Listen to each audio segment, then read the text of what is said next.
नमस्कार, विंध्या टाइम्स में आपका स्वागत है। इस वक्त की बड़ी खबर लेकर हाजिर हुए हैं। मध्य प्रदेश में होने वाले उपचुनाव को लेकर तस्वीरें लगभग साफ हो रही हैं। कांग्रेस ने पृथ्वीपुर में पहले ही उम्मीदवार घोषित कर दिया था, लेकिन अब जोवट, रैगांव और खंडवा को लेकर भी उम्मीदवार घोषित कर दिए गए हैं।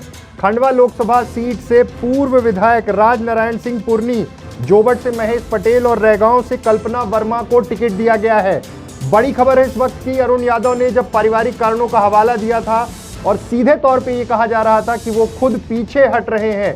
ऐसी स्थिति में खंडवा लोकसभा सीट कांग्रेस के लिए मुसीबत बनती हुई दिख रही थी, लेकिन अब ये कहा जा रहा है कि जिस नाम पर सहमत हुए हैं वो है पूर्व विधायक राजनारायण सिंह पुरनी।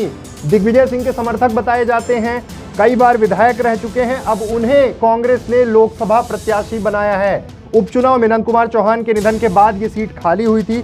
इसके साथ ही जोवट में महेश पटेल को उम्मीदवार बनाया गया। जोवट से जो तमाम दावेदार थे, कुछ लोग बीजेपी में शामिल हो गए, जिसके बाद कांग्रेस की मुसीबतें बढ़ गई थी। दो नाम का पैनल लेकर कमलनाथ दिल्ली गए थे, जहां के बाद ये फैसला हुआ है। और ये फैसला हुआ है रैगांव से कल्पना वर्मा को एक बार फिर से टिकट दिया गया है। पिछली बार भी उन्हें टिकट दिया गया था, लगभग 48,000 वोट मिले थे।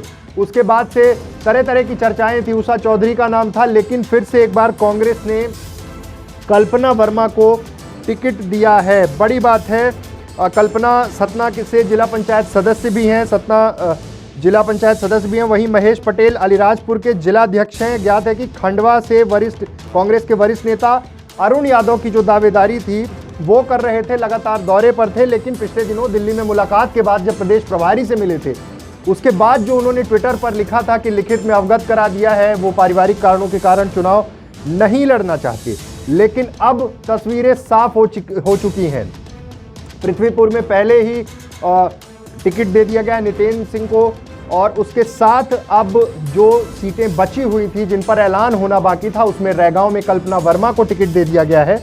और सबसे दिलचस्प जो है वो ये है कि राजनारायण सिंह पुरनी को लोकसभा टिकट दिया गया है खंडवा से, और इसके साथ ही जोवट में भी ऐलान कर दिया गया। अब देखना होगा कि इसके बाद बीजेपी किन्हें मैदान पे उतारती है, क्योंकि तैयारियां मुख्यमंत्री शिवराज सिंह चौहान ने कहा है कि सब कुछ हो चुका है, बस ऐलान होना बाकी है। लेकिन इस वक्त की बड़ी खबर, कांग्रेस ने तीनों सीटों पर, एक लोकसभा और 2 विधानसभा की जो बची हुई सीटें थी, उस पर अपने प्रत्याशी उतार दिए हैं।